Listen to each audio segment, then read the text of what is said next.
Welcome to my channel. ఈరోజు మన ఛానల్లో సేమియా ఉప్మాను చేయబోతున్నానండి. ఒక కళాయి పెట్టుకొని నూనె పోసుకొని ఆవాలు జీలకర్ర వేసుకోవాలి.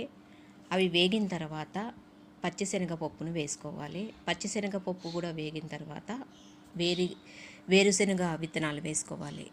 ఇవి రెండు కొంచెం దూరగా వేయించుకుంటే సేమియా ఉప్మా టేస్ట్ బాగా ఉంటుందండి, కరకరలాడతాయి. తర్వాత సన్నగా తరిగిన పచ్చిమిరపకాయలు వేసి వేయించుకోవాలి.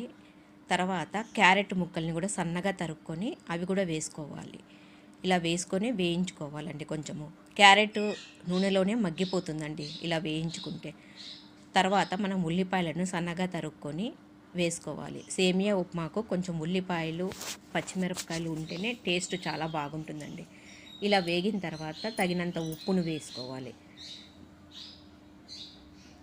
ఉప్పు వేసుకొని వేయించుకోవాలి.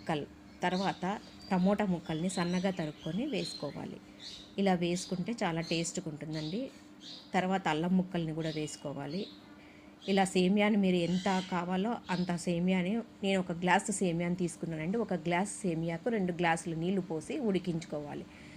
నీళ్లు మరిగిన తర్వాత మనము ఆ సేమియాని వేసి ఉడికించుకోవాలండి. అంతే. తర్వాత నిమ్మకాయ రసం పిండాలి. ఇంతేనండి.